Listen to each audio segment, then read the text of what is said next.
Ikuti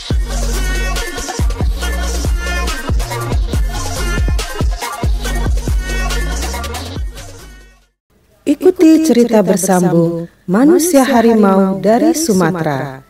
Selamat mendengarkan. Dukun wanita itu mengatakan bahwa ia tidak sanggup mengobati Darwis. Luka-luka yang begitu lebar hanya dapat ditolong oleh dokter. Tetapi dia dapat menerangkan mengapa Darwis sampai diserang oleh manusia harimau itu. Karena dia sendiri menantang. Makhluk itu, kata nenek dukun, bukanlah makhluk yang berbahaya selama dia tidak diganggu. Bahkan seharusnya dikasihani, seperti halnya dalam hidupnya selalu berduka cita karena selalu dijauhi oleh masyarakat, karena ia memelihara harimau. Harimau itu bukan harimau biasa, tetapi harimau yang bisa masuk ke dalam tubuh yang memelihara. Yang punya diri tak dapat mencegahnya, dan tak boleh dihina, dan tak boleh ditantang. Menurut nenek dukun, manusia yang memeliharanya itu sudah meninggal. Dia cuma tidak dapat mengatakan siapa nama orang itu. Dia tidak bisa mengetahui sampai sejauh itu. Kemampuan dukun juga terbatas. Sesudah dia mati, maka harimau itu diwariskannya pula kepada anaknya. Dia tidak ingin melakukan itu, tetapi dia tidak dapat berbuat lain daripada itu. Kalau dia tidak mewariskan kepada anaknya, maka makhluk itu akan marah, karena dibiarkan saja pada nasibnya. Dia akan mengamuk, pertama-tama menghabiskan keluarga orang yang tadinya menjadi majikannya. Kemudian dia akan menjadi pembunuh. Dia akan lebih ganas dari harimau biasa. Harimau biasa umumnya hanya membunuh manusia kalau dia lapar. Itu pun biasanya kalau dia sudah tidak bisa mendapat mangsa yang lain. Dan kalau harimau biasa menerkam, maka ia selalu melakukannya dari belakang. Dia tidak mau mengambil resiko dari depan. Menurut orang-orang tua, pada dahi manusia ada tulisan pembuat gentar harimau. Bila mana melihat tulisan itu, maka ia tidak berani menyerang.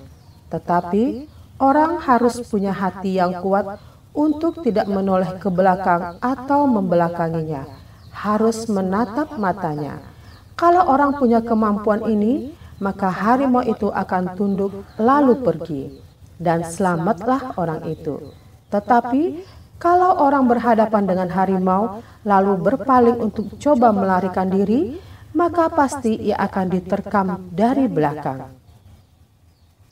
Apakah makhluk itu selalu ada di sekitar sini? Tanya ayah Darwis. Dia punya anak di daerah ini, kata nenek dukun. Siapa anak itu? Tanya ayah Darwis. Tak sepandai itu saya. Saya tidak tahu yang mana atau siapa namanya, sahut dukun itu. Apakah dia juga berdendam pada kami orang tua Darwis atau ke keluarga Darwis yang lain? Tidak, dia hanya menyerang orang yang menantangnya. Saya akan meminta maaf kepadanya atas nama Darwis dan atas nama keluarganya. Setuju? Kata dukun itu. Baik ayah Darwis maupun keluarga yang lain menyatakan sangat setuju. Untuk itu hanya diperlukan 7 butir telur ayam, sedikit bunga. Boleh juga sediakan nasi dengan lauk pauk ala kadarnya, karena semasa hayatnya dia manusia. Semua itu dilakukan oleh keluarga Darwis pada esok malamnya. Dan ketika pada waktu pagi mereka memeriksa, maka semua yang tersedia telah habis. Hanya telur yang 7 butir itu juga yang kelihatan utuh. Tetapi telah ringan karena isinya telah dimakan dengan caranya. Cara yang tidak bisa kita terangkan. Sebagaimana halnya bencana atas diri Nurdin paman kekasih Erwin, maka berita tentang penyerangan atas diri Darwis ini pun merebak luas ke seluruh daerah, ke seluruh kota, bahkan ke banyak kota lain di sekitar Medan. Banyak orang jadi ketakutan dan petang-petang hari telah tidak mau keluar rumah. Sebabnya hanya sedikit orang-orang gatal mulut memberi versi lain dan menakut-nakuti penduduk, terutama penduduk kampung. Mereka pun tahu mengapa Darwis sampai diserang oleh manusia harimau itu. Mereka juga mendengar bahwa manusia harimau mempunyai seorang anak yang amat disayanginya di kota Medan. Tetapi tidak ada orang yang tahu. Siapa yang mengetahui tak mau dan tak dapat menceritakannya. Yang seorang, Nurdin, tidak dapat mengatakannya.